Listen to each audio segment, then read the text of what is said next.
Everyone. We just and hope you are enjoying your Saturday. You got your good cup of coffee or tea with you, or perhaps you're like me and you're not a coffee or tea drinker and you got your good cocoa. We just want you to know thank you so much for tuning in with us. We have something juicy for you today as you take a look with Dr. Quignon Nancy Scott and Christina Cook, Washington Post Teacher of the Year. yes, honey, Washington Post Teacher of the Year. And we just want to say happy Halloween to everyone. We can't wait to see all the costumes. And please make sure that you are safe this evening if you do plan on going trick or treating. For those of you that will be passing out candy, please don't forget the CDC new rules that you must have gloves in order to pass out candy. Please make sure that you are proactive on your end. We want to ensure that everyone is safe. Also, we do have a disclaimer that today the information that we will share does not represent us or our individual. It represents us. It does not represent our individual jobs, our universities, or organizations that we are members of. Please be mindful that as you are sharing this information, to share, like, chat, provide us comments.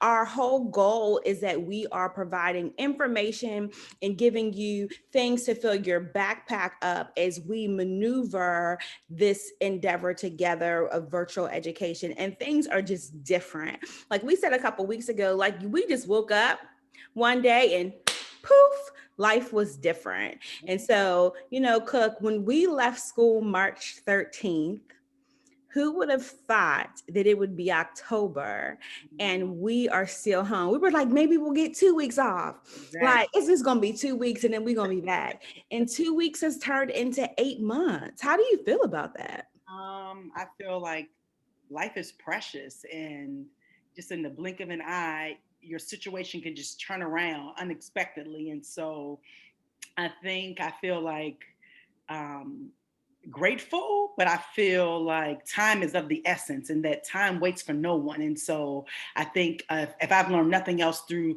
the season of COVID, it is to seize every opportunity, because you just don't know how your life may turn around with circumstances you couldn't control. And so, yeah, I just feel like still surreal. Like, wow, I went from, dress up clothes to just dressing up the top, pajamas on the bottom. So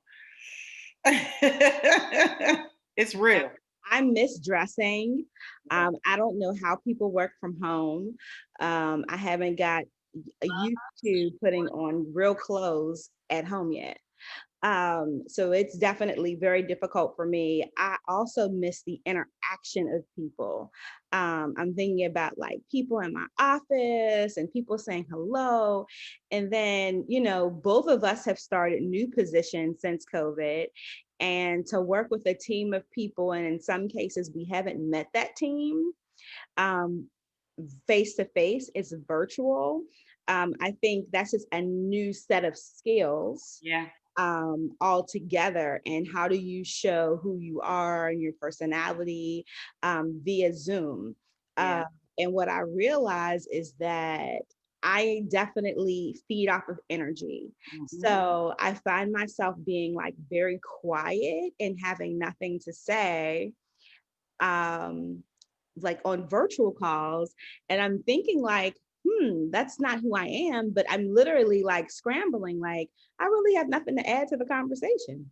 Mhm. No, I know exactly how you feel, because like both of us had to build relationships with new team members literally virtually. And so I think for me, the first step was just surveying the land and seeing how the new organization works, so that I'm not offensive, right? Because what works in an old organization doesn't always serve you in a new position. And so I think in addition to learning the land and then, learning my new position and then being able to do it effectively and efficiently has allowed me to take the cotton out of my ears and put it in my mouth and sit back and really just learn. So I'm looking forward to, being back in the environment, if that ever is going to happen. But I think one of the things it's forced me to do is really work on my people skills, because just as we're feeling people's energy, people are also feeling our energy and seeing what we bring to the table. And so it's been important to me to really touch people at their core and really hone in on the quote that says, people don't care how much you know until they know how much you care about them. And so that's been my primary focus, is really getting to know people at the root this school year. Yeah, that's really good. Very good. And you're right. People are more comfortable with people that they feel like truly care about them, and that really makes a difference. So today we have this really juicy topic. Woo-hoo! And it's, we live in a state where children are very liberal. Parents, new parents, have given children the autonomy to really, we encourage children, speak your mind, say how you feel. And then, of course, when that leaves the home, that then transfers into the schoolhouse. And when it transfers into the schoolhouse, um, teachers then have to own giving children the autonomy to speak their mind. Yes. So on Facebook this week, I ran across this hot topic that so many Black educators were talking about. And so we're going to read it to the audience. Please feel free that if you have anything you want to add, put it in the comments. But just tell me, like, did this student really go too far? And so the letter that the student wrote to the teacher, it says, "Dear Mr. Brown, to whom it may concern, the whom being you, Mr. Brown, I'm writing to you today because I need more time to complete this assignment." Time is weird, right? I mean, it's like, who invented that? Anyway, give me more of it. In terms of extensions, I need one. Put y'all seatbelts on. And by seatbelts, I mean extensions. And by put on, I mean give them, please. You may be asking, why do you need more time? That is because I have no time management skills. On the bright side, I finished all 7 seasons of New Girl in 3 days. Please give me this extension. It's like you always say in class, take notes. Well, maybe you in capital letters, by the way, should be taking notes on how to give extensions. Step 1, give me an extension. However, if you don't want to give me an extension, I have thought of other options. Those options are as follows. Excuse me from doing the assignment. Thank you for taking the time to read this. Do you see what I did there? Time, humor, appealing to emotion, pathos. Also, I have your kids and will not let them go until you say yes. All jokes. Now, I'm thinking about Mr. Brown being my colleague, and I'm thinking about Mr. Brown being my boy. And Cook, if Mr. Brown called you with this foolishness, maybe I shouldn't have said foolishness. If Mr. Brown called you with this letter, Cook, what would you give Mr. Brown as his advice? Tell Mr. Brown, go ahead and look for another job, because when we're done responding to this child, you don't need to get fired, because you're going to resign, because you're going to break it down like a fraction. You're going to acknowledge that they know how to use the literary device. This must be an AP Lit student. Pathos. Right, so somebody in an advanced English class, and you are going to tell them like it really is. That child, that beautiful, whoever that individual was, went entirely too far. And I think one of the things, Scott, we have spent a lot of time talking about is the whole child and educating them and making sure they're good. But what we haven't spent a lot of time talking about is the whole teacher and how they manage all of the different personalities and morals and values that come inside their Zoom rooms and their classrooms on a daily basis. How many times have you and I told a child to take off a bonnet, take off a jacket, pull their pants up, and they've said to us, well, my mother lets me do it. My father doesn't care. And we've met families and we've seen parents with bonnets, parents with sagging pants, parents who don't obey rules and talk to teachers in any kind of way. And so I'm feeling my inner Ruth Bader this morning, Harriet Tubman this morning. I would have ripped that child to pieces.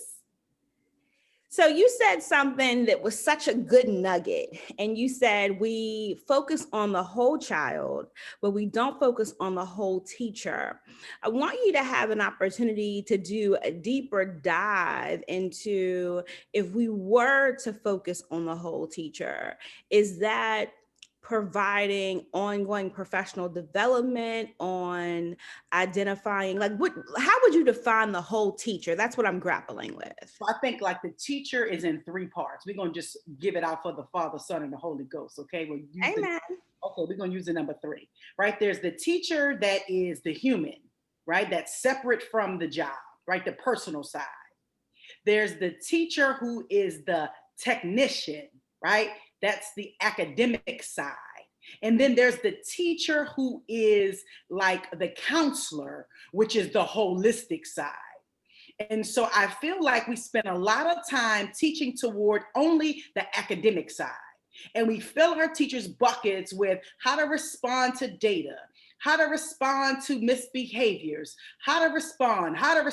Everything is how to respond versus how to avoid or how to heal or how to help when those areas pop up in their classrooms. So like we don't often, I say we, I'm not speaking about you, Dr. Scott, because you're not even in this category because you believed in taking care of your team all the way around, right? But I feel like we don't do enough of checking in with teachers to see where they are mentally before then we ask them to respond to academics. I'm channeling my inner Maslow's hierarchy of needs, right? Before I can teach a kid, if they're hungry, the expectation is that that kid gets fed. Now, whether that's mental food or physical food, they need to be fed before I can get to my academic. I feel my help coming on this morning, sis. You're missing your calling. I need you to see God because you're missing your calling. Hey, God, I've always been a heathen. So I feel like we need to start. Ridiculous this morning. It's too early for this foolishness. I feel like we need to start leaning into some discomfort and starting to ask people and really care about how they're doing emotionally and how they're doing personally, and then how they're doing managing the social emotional piece for children. Because Scott, here's the deal. You and I've been around the block a couple times in education and the teacher programs. I don't know if the curriculum is really geared toward like that social emotional piece. It's starting to get there, but at the end of the day, PARCC doesn't measure how well your teacher was able to connect with you. PARCC measures how well did your teacher drive this instruction. I'm gonna throw it back to you on that. Yeah, so, the teacher is the human, right? And so I'm thinking about one of the areas of growth that is I'm still growing in is that those teachers that I connected with, and it could have been connecting for whatever reason, right? Like, so maybe our birthdays were both in May, or we both were from the Midwest. Those teachers that I had a connection with, I was much more inclined to extend them an olive branch. I was much more inclined to consistently check on them. And it was easier to build relationships. Mm-hmm. Those teachers that had hurt me, or those teachers that I never built relationships, it was the human side of me. It was very difficult for me to continue to support those teachers. Yeah. And so I'm thinking about this teacher, Mr. O'Hara. Mr. O'Hara was a white Irishman, and I watched Mr. O'Hara grow over time, and he was a great social studies teacher, lazy, but great, right? Like he had a great character traits about him. And Mr. O'Hara wanted an opportunity to be a part of New Leaders. And so I had a relationship with New Leaders. At one point, I was on the board of New Leaders. And so the local board in Baltimore. And so what I did was I made my contacts and so got Mr. O'Hara in. And so during that time, I saw Mr. O'Hara grow. But you know, God will always let you hear what people really think of you. I used to always say, like, He allows the walls to open up.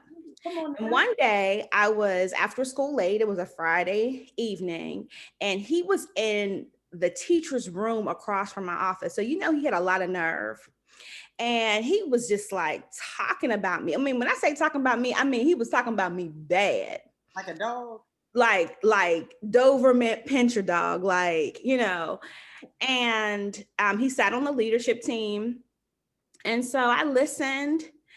And so I just sat there and wrote my letter to New Leaders that, you know, why he was no longer worthy to be a new leader and all the things that he had said, because a quality leader is not going to rip and tear down another leader. Right. And one of the things, so he ended up being removed from New Leaders. I have no idea what he ended up leaving, going to another school. He went to a girlfriend's school. He only stayed there for a year and then went to another school. So I don't know where he is at this point. But I often wondered why I was never able to rebound, right? From I had poured so much into him. And I always say I get paid for people to talk about me. So why would I even care that he talked about me? And there's this one of the things that is not taught is like, how do you rebound from that? Yeah. And so just like I've had to learn to rebound from teachers and from colleagues, you also have to rebound from children. And that's one of the things that is not taught. It's like something like, well, you should just naturally do it. And I'm thinking about the number of students that you pour into, those students in return, maybe they don't use integrity, maybe they steal from you, maybe they just do something that, you know, ultimately just like truly hurts your feelings. And so the human side of you becomes broken. And so when the human side of you as an instructor becomes broken, it impacts you as the technician. Yeah. And so as a leader, I'm thinking when a child goes too far, when another adult goes too far, how do you heal the broken pieces? Because if you as the leader don't identify and begin healing the broken pieces, then what you then you have this fractions across the building, and it begins to spread like wildfire. That was really powerful what you just said, and I think it immediately made me think about, like, it's this delicate balance between all three at the same time, right? It's this, how do I manage to be human, the technician, and the social and emotional person all in one? And so again, I think I'm just going to drive that point back to like training and boundaries, and being okay with telling people no, and keeping your integrity about yourself. Because here's the deal, Scott: anything we did for children, we did it in service of children, right? And I don't believe we ever, and I'm not going to say, well, let me not, well, I won't speak for you. I'll say this. I will say the majority of the time, I believe we poured because somebody poured for us. Yeah. And so it wasn't even necessarily that the child deserved it. It was that we came back just a small fraction of what somebody had given to us. So like my upbringing, I grew up with a single mom, but I had a village. I had a village of people who believed in me before I could believe in myself. And so I feel, even to this day, anything I fight for is always in service of my three, in the hopes that somebody else's kid can still benefit. Even if that kid never knows my name, even if that family never ever gets a chance to meet me. But everything we do for kids is just now paying forward somebody praying for us a long time ago. And so, yeah. And so I'm thinking about when so you look at it as like paying for the village. I just kind of looked at it, it's just the right thing to do, right? Yeah. Like I think that when children are in need, it's just the right thing to do. But I don't have a scarf to throw a flag on the play. So I have like this little salt packet. So I'm going to throw the salt packet flag on the play, right? So the reason why I'm going to do a flag on the play, because I want to bring something up that happened with you. And I think that this is a great opportunity, right, to talk about like, what did you do to heal, right? Yeah. So Cook decides she's going to give her students a party and they're going to do a holiday exchange, right? She loves kids. They're getting ready for the holidays, blah, blah, blah. Everybody brings a little gift. They share numbers, they exchange. And somebody steals a good pair of earrings. Now, I'm thinking about these earrings. They probably was nothing more than like, I'm gonna say $9.99 at the most expensive, but they was probably more like $1.99. Brooke was livid. When I say livid, I mean, you know how she said she's embodying Harriet Tubman. Oh, she was Harriet that day. Oh, yes. She was Harriet that day. She was walking up and down the halls. She wanted to search every child. Now, at this point, the school had about 400 children, right? She wanted to search every child because she was upset that somebody stole these good earrings. I mean, she had Inspector Gadget, Inspector Kitty, Boo Boo on the scene. And she decided she wasn't doing any more exchanges because of what this one child did. And I'm thinking about this is a great example of the human side being fractured. Yeah.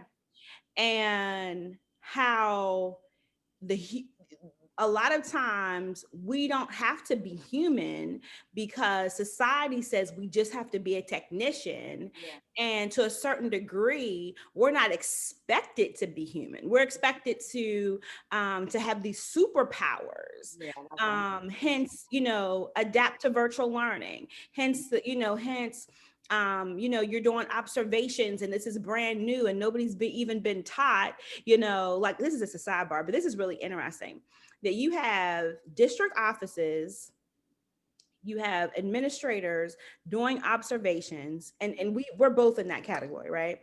Doing observations on teachers when the reality of it is that we've never had to do virtual learning. Correct.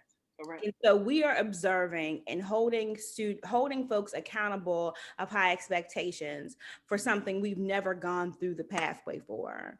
And although I truly believe good teaching is good teaching across content and across grades, I do believe that we should be giving grace to the human side because this is a new process for everybody. But anyway, that was just my little segment of commercial. Going back to Cook and this holiday extravaganza. Talk about, like, you didn't do any more holiday exchanges. No, I haven't. So talk about how do you push through, right? Even when children you love hurt you. Yeah, so I'm still in therapy for that, right? Because there was a student who didn't get a gift. And as a class, we came together and decided this was something that we wanted to do. It wasn't like my idea. And so I think the pain part was that this was a group activity and everybody exchanged names. We set a price for how much the gifts would be. And the day of the gift exchange, I had a few students assisting me with setting up the food, putting the Secret Santa gifts on everyone's desks. And at the start, everyone's gift was on the desk. And then when it was time for students to enter to retrieve their gifts, a pair of earrings that was on the desk miraculously disappeared.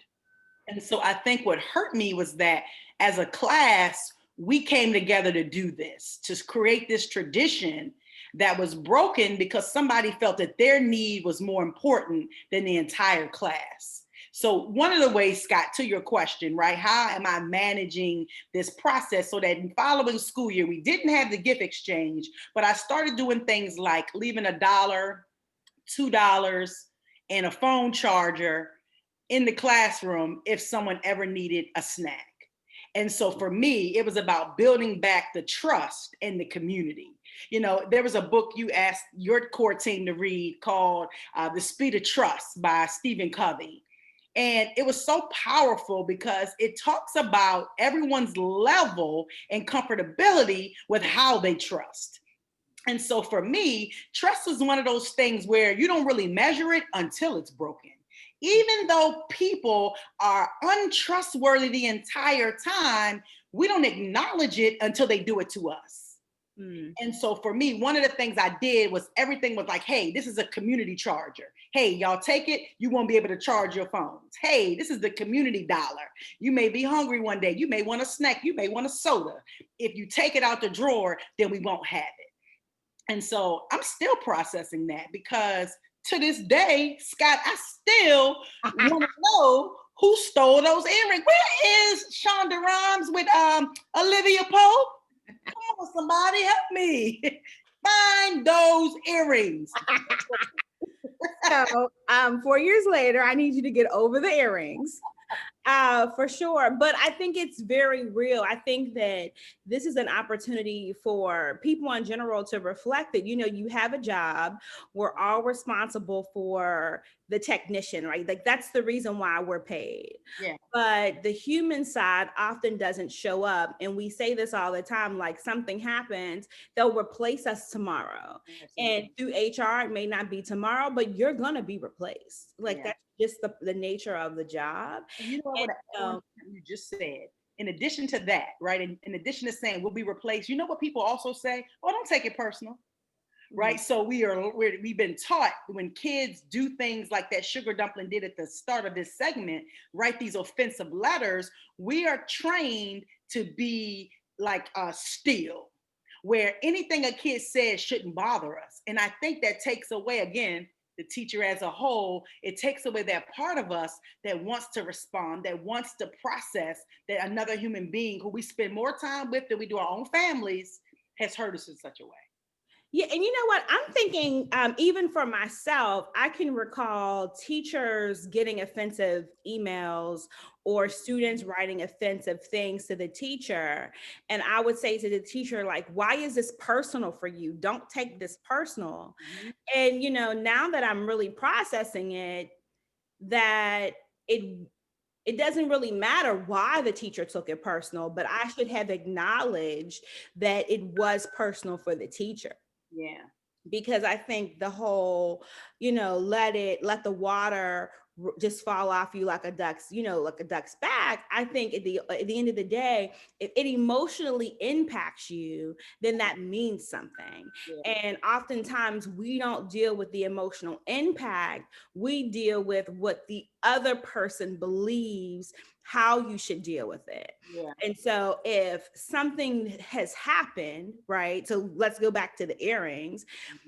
Then that impacted you emotionally, right? Where my advice was like, let it go. So what? Like, let's just move on.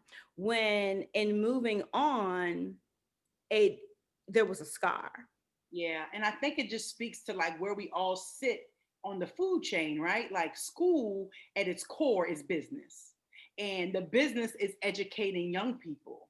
And so I think, as a leader, you're looking like, hey, you can't let one thing stop you from reaching everybody else, right? So I don't even think your advice was negative, right? I just think you're looking at it big picture. I'm only seeing in the forest, but you're looking at the entire village. And so I think we also too give advice from like where we sit. You're sitting from a place of, I gotta be in charge of this entire building. I can't have a teacher calling out because some kids stole some $10 earrings, right? Like, and so I get it. And even as a teacher, right? If a student has an issue, we're quick to be like, don't worry about it, be the bigger person, when really we're stopping from catering to the whole child, the whole teacher, when we don't give people an opportunity to process. Even if we disagree with how they're processing, I think just acknowledging that it's okay to have those feelings is enough for people. And so I feel like, take it back to this student who wrote this good old letter, honey. That teacher needs to respond in kind. And maybe a simple, I think this was really inappropriate. And, I don't take kindly to threats, because that student in that letter did offer to do harm or offer to do something to that teacher's family, which to me is now teetering on now a personal relationship with that teacher versus the teacher technician side with that teacher. And so I think you and I have had friends and colleagues that we know have gone too far. But when does the student go too far? Mm-hmm. And normally the advice is where you're the adult. Yes. Well, I am the adult, but I am also human. And I also have feelings. And so I think until we start to acknowledge that everybody has feelings and that everyone's feelings need to be treated equally, I think we're still going to always have this tug of war, this balance, right? You know what we talk about all the time? I'm going to say the word deference. Does it exist? Do you think that your students and you are equal with autonomy in the classroom? Now, I know my folks on here, my social emotional folks going to be like, yes, Cook, everybody should get a say. You get a say on certain things, but you don't get a say on everything. You get choice, but the teacher helps guide that choice. What's your thoughts on that, Scott? I think deference does not exist anymore.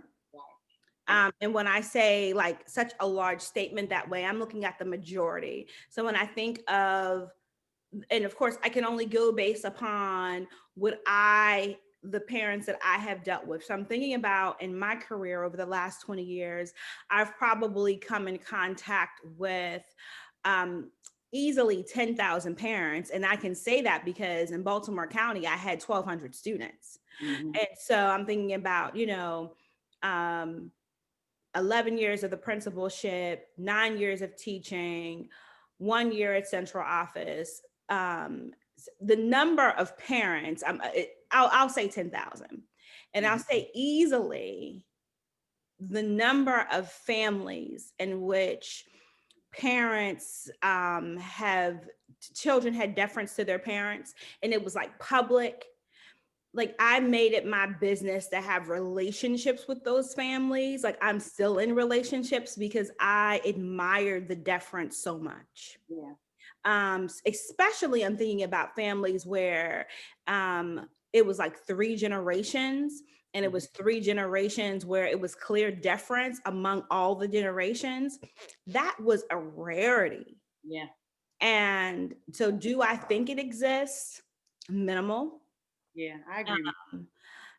It saddens me that it doesn't exist. Yeah, it's funny because my grandmother on the 27th of this month just celebrated her 97th birthday.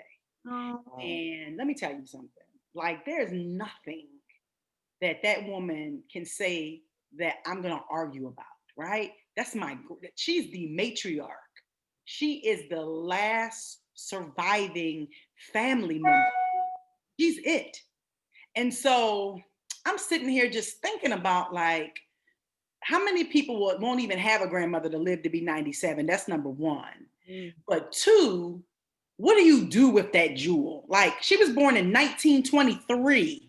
So that means for our history buffs, she's lived through the Great Depression. She's lived through civil rights. She's lived to see the first Black president. And it's such World War II. I think the list goes on and on. It's a rarity. And so for me, I don't care what she says. Yes, I'm grown, but that's still my grandmother. And if it wasn't for her, I wouldn't even be here, right? Because she was the one telling me about the Cosby Show in a different world and placing in my mind this concept of Spelman, right? And this HBCU experience. When I was 7 and 8 years old, she was the one who said, don't be out here wasting your money. She was the one who said to put God first in all things.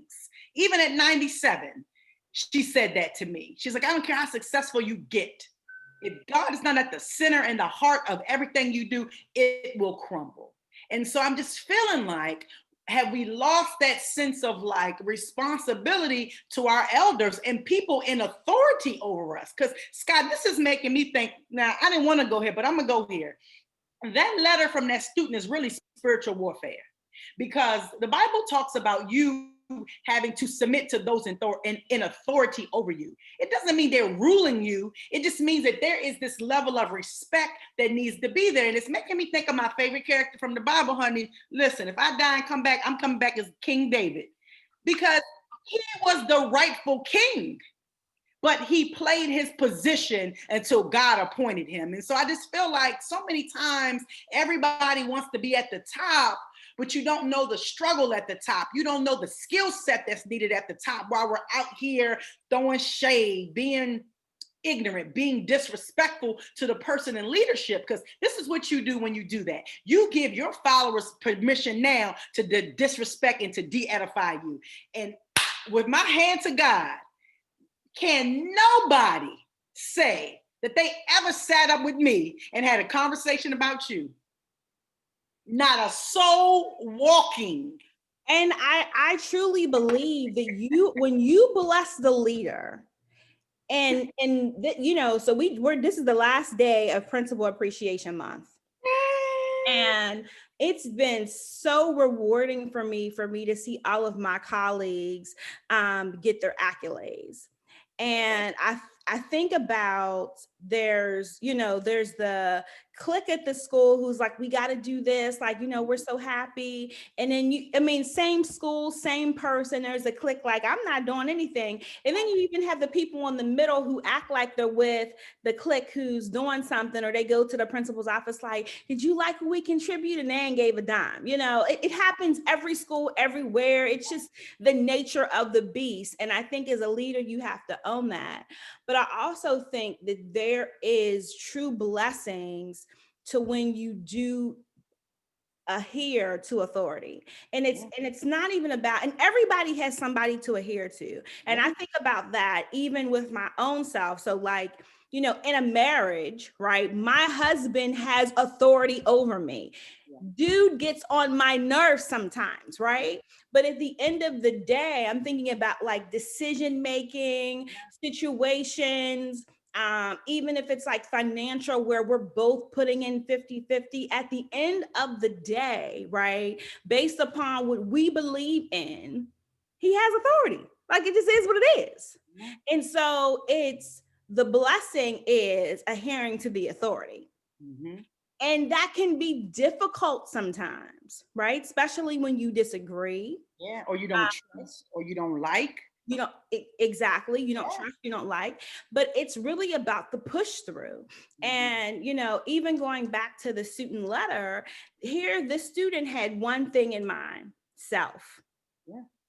And so I think that's what gets in the way of a lot of times with people. Self prevents you from moving ahead.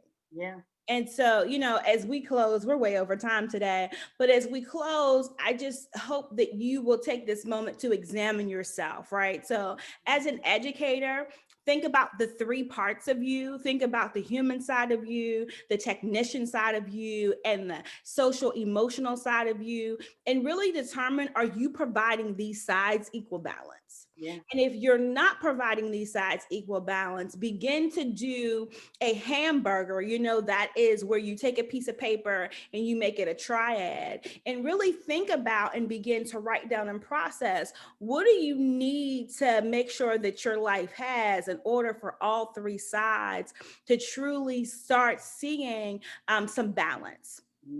And then, for just self in general, right? So you're not an educator. We appreciate you listening and signing on for us. But, sometimes it's so important that we just reflect.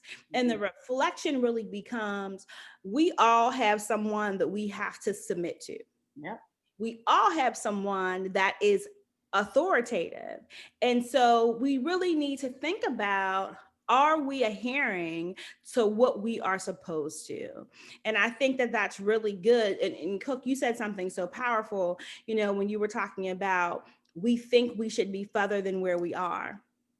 And I'm thinking about, when I came to Seed, I had already served as principal, but I had to submit to another principal.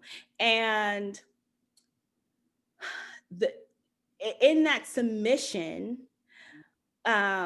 there are different things that you deal with emotionally, but you are responsible for dealing with the emotions, even if you believe that, you can do more, you should be more, blah, blah, blah. But it's a trickle effect. It's a cycle. And I think about, I'm about to go on a tangent, but we're really leaving and saying goodbye quickly.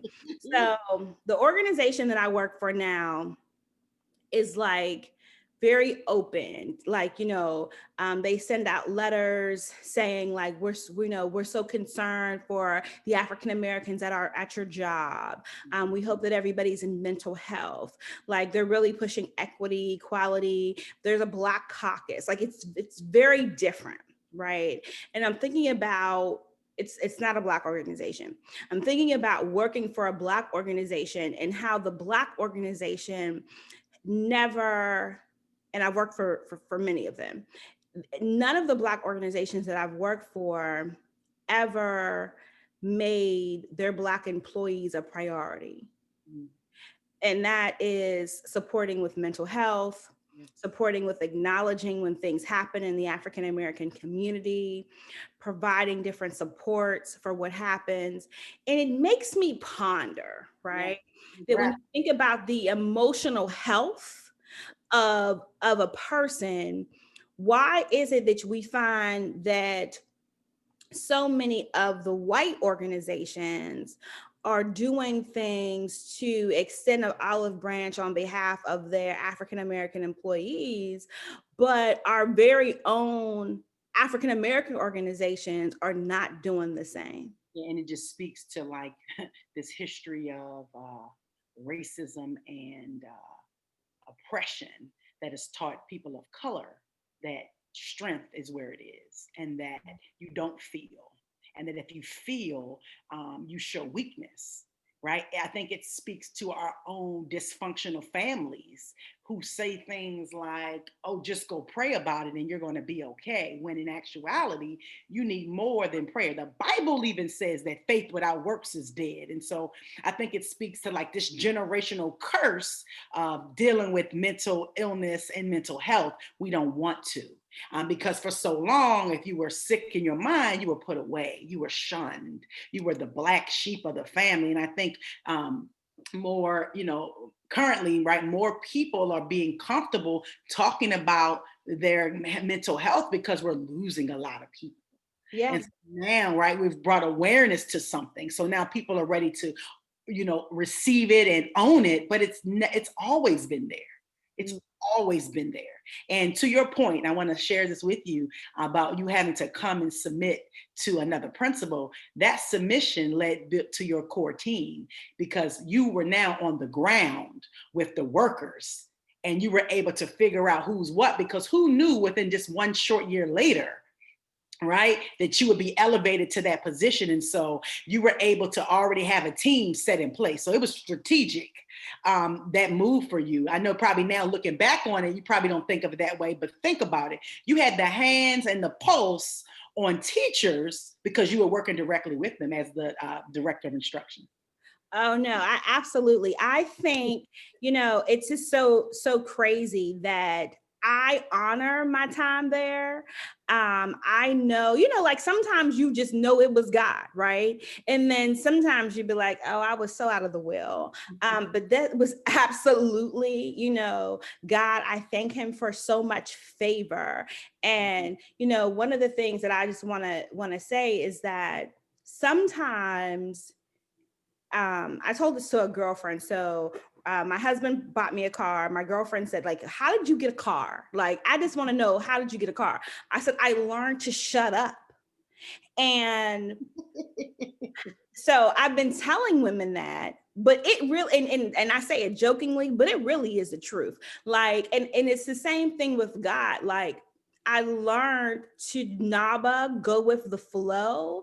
And so when you just learn to go with the flow and you trust him, it's very different than when you are kicking and screaming along the way. Yeah. And so, I just encourage you that if you're not where you want to be, like, just continue to trust him. Don't trust him. Don't stop the process because you don't like where you are. And sometimes where you think you should be just isn't where you are supposed to be. And God will put you in an incubation process because there's just some things that you just need to learn and you're not ready for what you believe you're ready for. So with that said in mind, thank you so much for joining us again with Take a Look. We look forward to next Saturday with Quignon and Christina.